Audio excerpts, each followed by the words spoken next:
Hey, what is up? Welcome to this episode of the Entrepreneur to Entrepreneur podcast. As always, I'm your host, Brian Lofrumento, and I think we all love entrepreneurs and innovators that are committed to making other businesses better, making other businesses smarter, helping more people succeed, which overall, when you follow that trickle-down effect, it just makes the world a better place. And today, we are joined by an incredible entrepreneur and innovator who is doing exactly that while using some of the coolest technology I've ever seen. So let me introduce you to an incredible founder and today's guest. His name is Chris Dargin. Chris is the founder and CEO of Echelor, which is a Detroit-based startup building the Agentic CFO for the physical economy. Echelor uses AI to bring real-time financial intelligence to blue-collar businesses, helping HVAC companies, electricians, and contractors understand their numbers, forecast their cash flow, and make confident decisions without needing a finance team. Gosh, these are things that nobody teaches us along the entrepreneurial journey. Before founding Echelor, Chris led innovation and digital transformation efforts across nonprofits, financial institutions,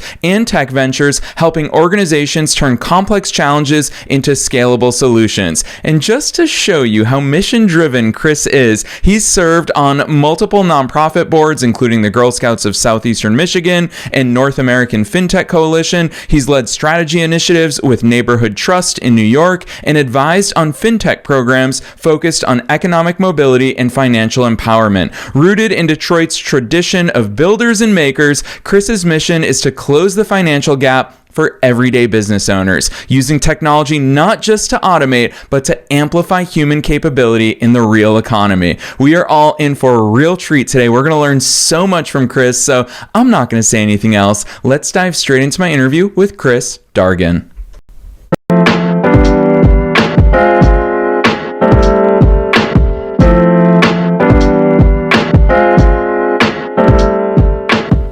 All right, Chris, I am so excited that you're here with us today. First things first, welcome to the show. Awesome. Thank you so much for having me, Brian. Heck yes. I'm excited to hear about all the cool things you've been working on. I know that you have been a very busy founder lately, so we're going to get into all that, but let's start with you personally. Take us beyond the bio. Who's Chris? How'd you start doing all these cool things? Yeah, thank you. I think I'm just kind of a jack of all trades. I learned a lot of like my entrepreneurial hustle and grit actually from my mom, who was a small business owner when I was a kid.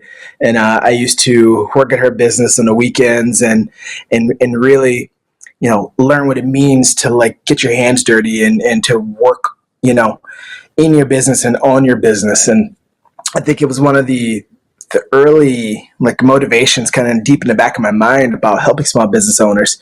She was really great with like healthcare and helping people, but not so great with her finances. And unfortunately, her business went under. And I feel like that lesson always stuck with me.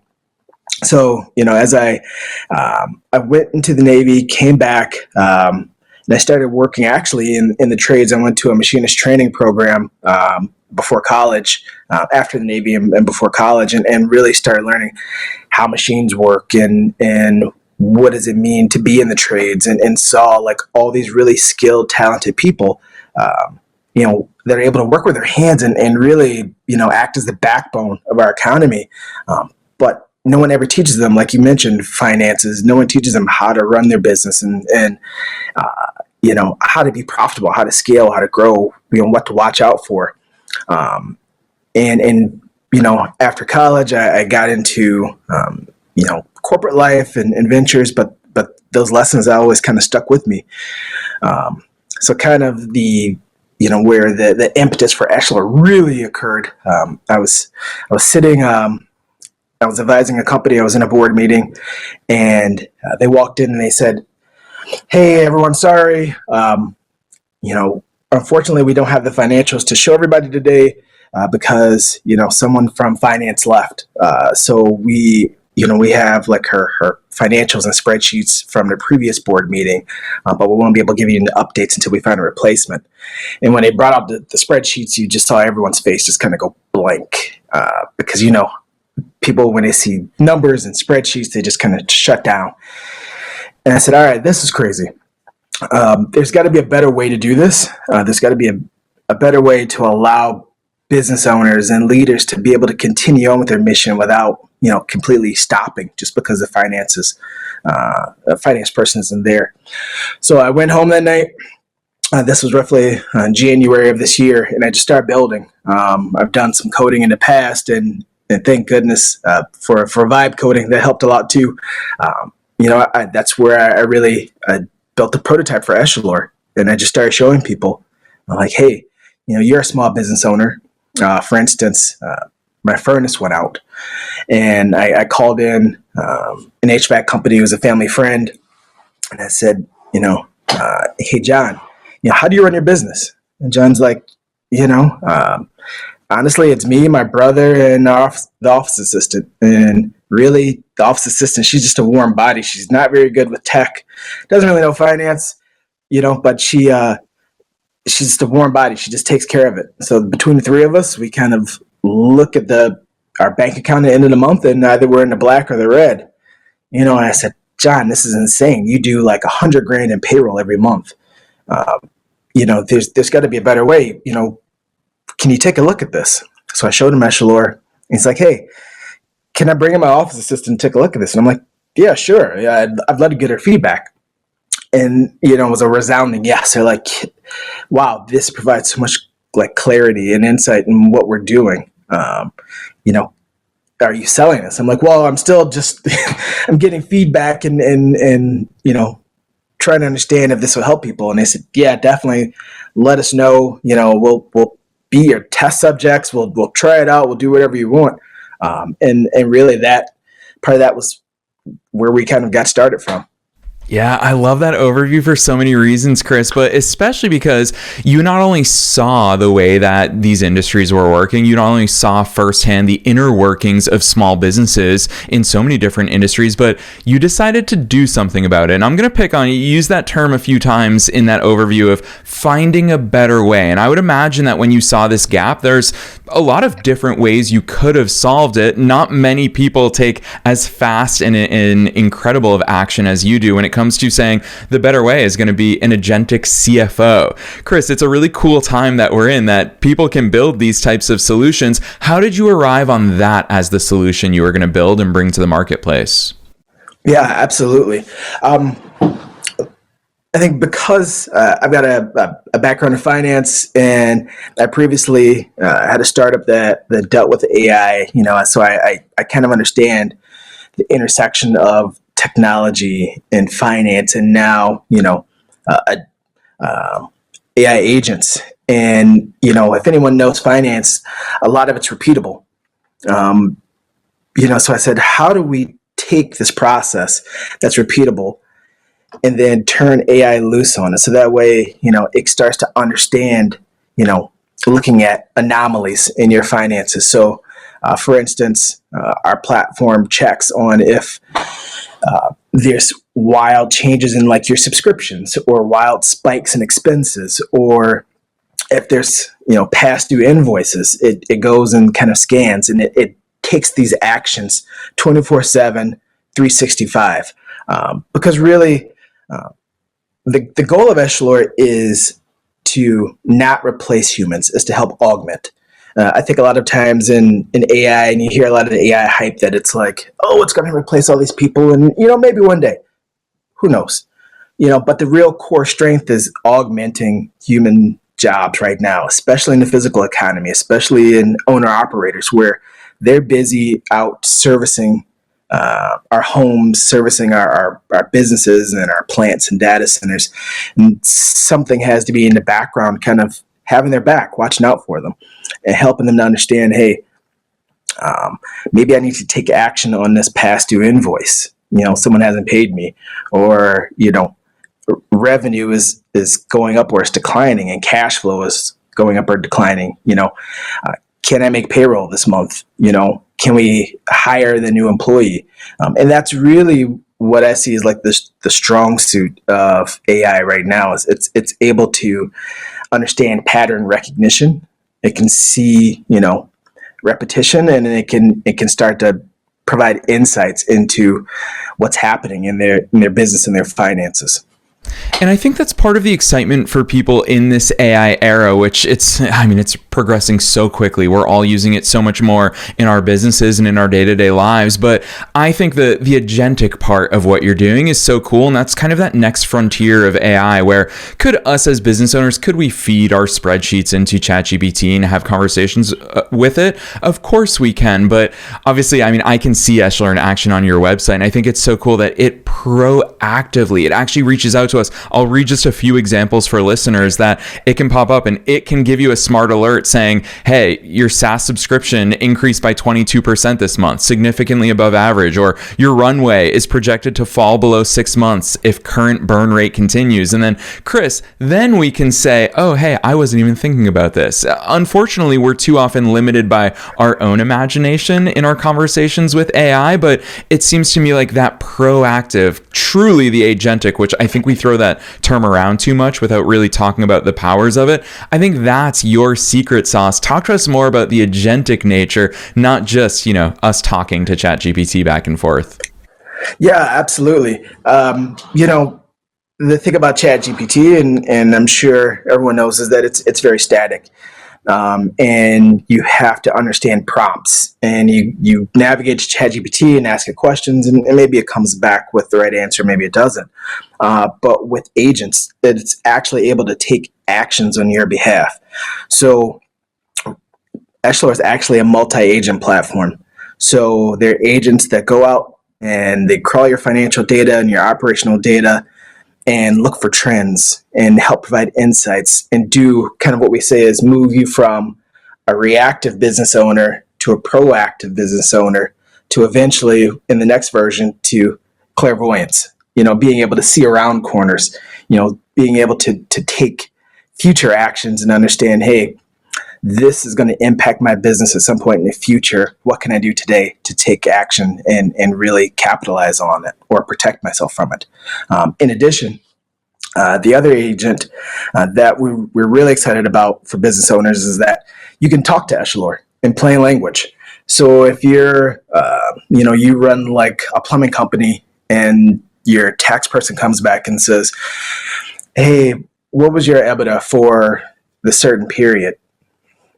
And they go, I don't know what's EBITDA. You can actually talk to Echelor in plain language in the privacy of your own home and ask it financial questions like, what's EBITDA? What's cash flow? What's burn rate? And then Echelor will speak back to you in plain language and say, here's EBITDA. Here's how I calculate it. And here's where I got the numbers from within your data. And then this is how to apply it. So you can actually not only, get insights about your business, but you can actually get insights into how finance works in your business as well. It's so cool hearing that. I know a lot of listeners are going to get very excited about this, Chris, but where my mind goes, and I'm sure where a lot of people's minds goes, is how it sounds so futuristic. Like we want that today. And obviously so much of it is rooted in an agentic agent's ability or an agentic AI's ability to tap into our already existing systems. That's the beauty of it, is not waiting for me to feed it a spreadsheet. What does that look like for businesses who are getting up and running on Echelor? How do they onboard? How do they make sure that Echelor has that complete picture of their business and of their financial system? What's that side look like? Yeah, absolutely. That's a great question. So one of the things that we've been extremely diligent about is that because this is meant to help support people, blue collar businesses, we wanted to make sure that onboarding was as clean and as simple as possible. So you don't have to, hire a new technician that understands AI or technology. You don't have to worry about downloading some expensive software. Because we're a platform, literally you can integrate with Echelor in about 20 minutes. And then right away, the agent goes to work. It connects to their financial database, whether you use QuickBooks or whatever, and it begins to do all the calculations and generate insights and look for the anomalies. And as you work with Echelor, as you ask it questions, as you go in every day, it learns a little bit more and more about your business to provide better insights and cleaner insights and help you to take, more decisive action. Chris, I want to go here with you because hearing the way you talk about this, it is so deeply of service to so many business owners. And I love how much we've also weaved in your personal story of why this mission matters so much to you. And even just broader thinking is financial literacy. There's so many possibilities to serve people in this domain. You also have a set of superpowers. You brought up vibe coding already. And I think to myself, you can probably figure out, and I think this isn't unique to Chris. Listeners, I'm sharing this with all of it. Any of us can figure a lot of this stuff out. Chris is a perfect example of someone who's doing it. And so, Chris, with that in mind, I would imagine your brain has so many ideas of all the things that you do want to do, that you do want to build. How do you make sense of, okay, these are the features that I'm rolling with. These are the features that I'm going to build. This is what I'm going to shelve. Oh, this is a really cool, fun idea too. I don't know what to do with that just yet. How do you make sense of all of that stuff that must be happening in your pursuit to help people? Yeah, absolutely. I think it's really rooted in, I guess having a passion for helping and serving people, and being, creating human-centered design. One of the things that we looked at when we were first developing Echelor is that, yes, there are other tools out there that are similar in nature, but nothing offense to this group, but a lot of them are designed for like accounting nerds or tech geeks.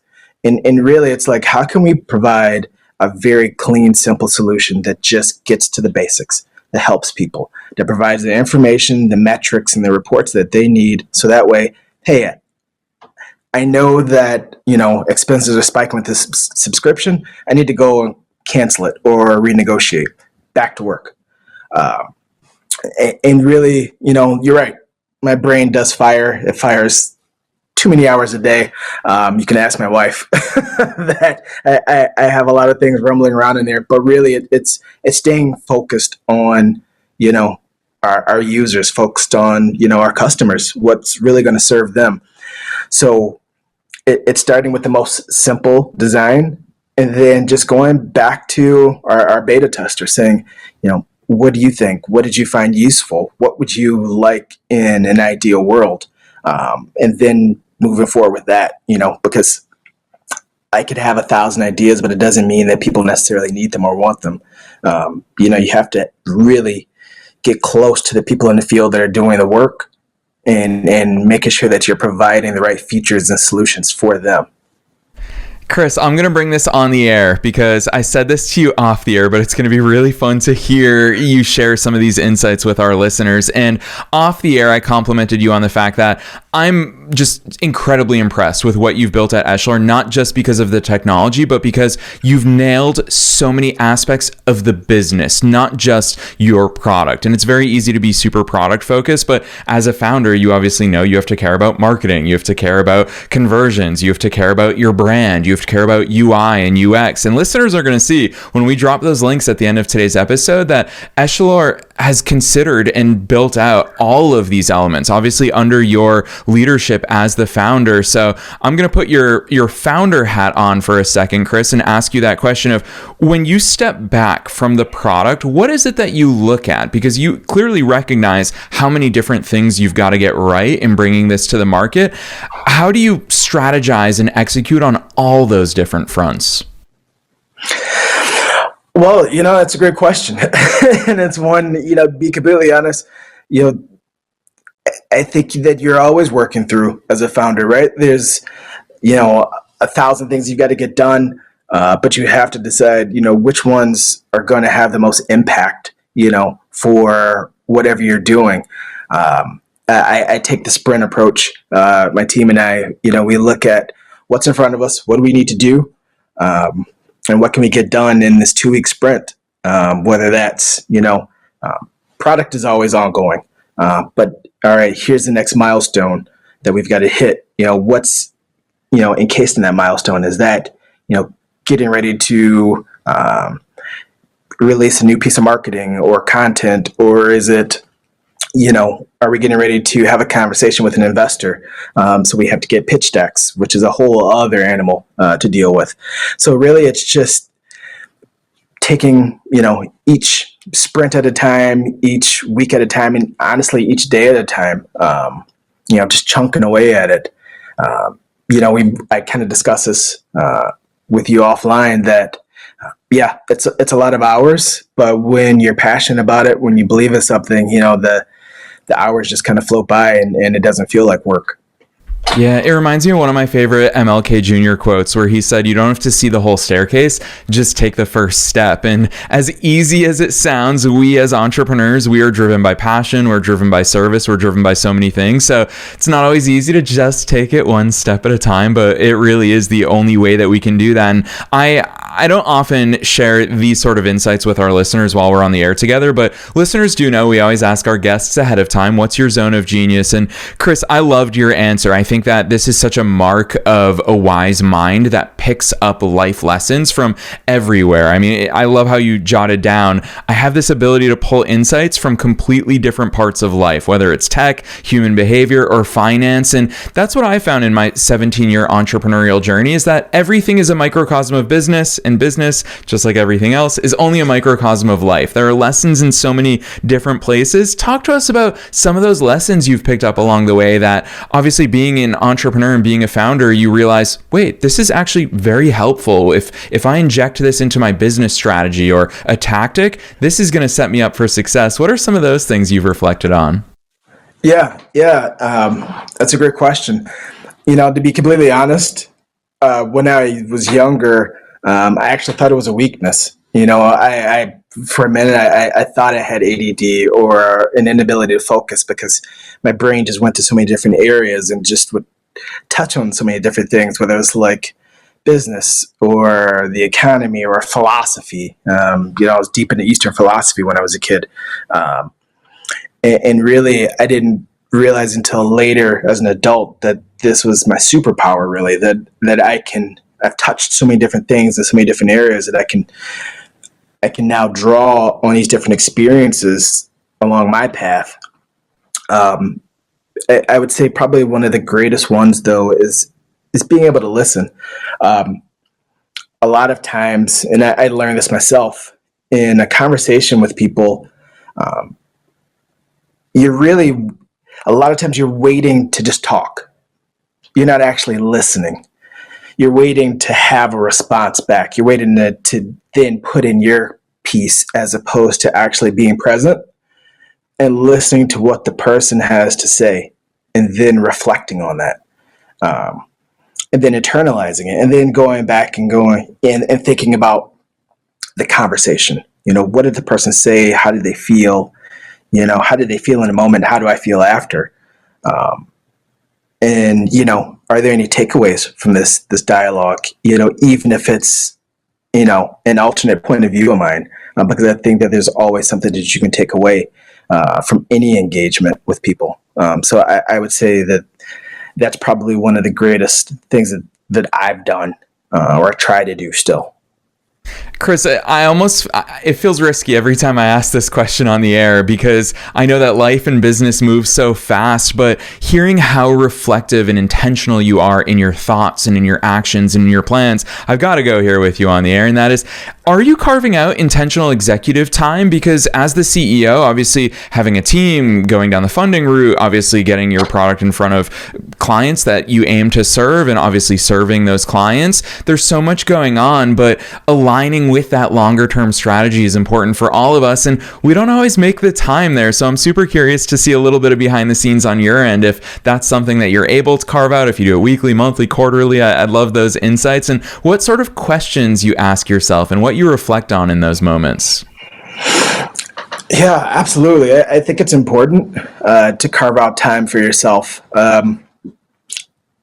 In the beginning, I'm so focused on building a product and like getting it going, and I got obsessed, and I wasn't really carving out time to say, where am I going? What am I doing? Why am I doing this? Who do I want to become? Who do I want this company to become?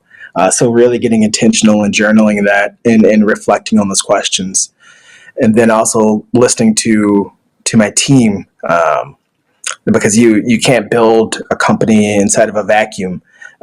You have to surround yourself with like-minded people, with their own thoughts and opinions, and then really taking all those lessons back and reflecting and going, all right, what do I need to work on and build if I'm going to lead Echelor, if I'm really going to be the best leader for my team, build an amazing product for our users, and build a great company. Who do I need to become? And am I pointing in that direction? And if not, then what steps do I need to take in order to get there? And then taking inventory, 30, 60, 90 days and making sure that I'm still tracking in that direction. So as you can see, I've got a ton of books behind me. I'm always referencing, kind of cross-checking. Am I moving in the right direction? There's other leaders that you can learn from, mentors that you don't have to actually physically touch. You can learn so much from picking up a book. I read a ton of books, a ton of articles. I'm in the middle of probably like 5 books. Don't ask me how I have time. But I think that's one of those important keys to being a leader at Echelor. Wow, so well said. I'm super appreciative of you so transparently sharing those things with us. These are big questions that you're sharing with us, Chris, and we all need to sit with these in our own lives and in our own businesses because these things don't happen by mistake. Incredible leaders, incredible innovators, these things aren't just things that unintentionally happen. Sure, we can unintentionally find the right path, find the right niche, find the right customers, find the right opportunities, but I think it all starts with that intention, and huge kudos to you for always finding that time. I want to squeeze 2 more questions in because I knew that time would fly by with you today, but I've got to ask you this because I know how many of our listeners personally struggle with this, and that is the question of niching down. Chris, I think the product that you've built is so incredible and can help so many people, and I think it's really admirable how much you have really honed in on these are the people that I want to serve, and obviously starting with that physical economy, the blue collar businesses that don't necessarily have the same support that digital businesses have, that traditional businesses have. Where was that? Was there an internal battle of, I want to open this up for everybody. I want our messaging to be so inclusive that we invite everybody. Or did that strategic mind kick in? And I love Seth Godin once said, everybody is not your customer. How did you settle on niching down? Whereas a lot of people feel limited when they make that choice. Yeah, that's a great question. I think anytime that you're thinking about building a product or launching a company and you've got this like grand vision, and my vision is huge, and I think that there's a lot of additional opportunities for Echelor, but I pulled upon, like I said, my personal experience dealing with blue collar businesses, dealing with like businesses like my mom's, and saw the gap there. And realize that, yes, I can turn this on and maybe reach an enterprise or 2, but there's a ton of tools. There's a ton of people already providing in that space. Who needs help right now? Who needs, the resources right now? If we really are to build data centers and build infrastructure here, it's going to be plumbers, electricians, HVAC, and they need the tools and the resources. And I think, getting hyper specific, really, really asking yourself, who can benefit from this now? What, why? What's your why? Getting down into the nitty gritty to the lowest, level. It's really important. Because otherwise, you just get kind of lost in the sea of startups. So I think it's really important to be intentional about niching down into a specific space and really, trying to provide some value there. Yeah, so many of your answers today, Chris, have come back to just providing that level of value and service. And of course, when we understand who's on the other side, that's when we can ultimately do it. We can't decide value from ourselves. We have to understand who it is that we're engaging with. And I think that that's so important. It fits in so much with what you've already shared about listening. And that all means that I have no idea how you're going to top all of that to answer this final question. It's the one I ask at the end of every episode. And it is very simply and broadly, what's your best piece of advice for listeners? Knowing that that we're being listened to by both entrepreneurs and entrepreneurs at all different stages of their own growth journeys, and knowing that you are one of us, you're a fellow entrepreneur, what's that one thing that you want to leave them with today? Yeah, I would say, leaning into being, and I've heard this, I've now had a chance to interact with startup people from all over, from the coast, from different countries. And, it's something very unique, I feel like, to being Midwestern. You kind of start off with this little bit of humbleness and a little bit of fear. And it's you can't let the fear of just getting started stop you.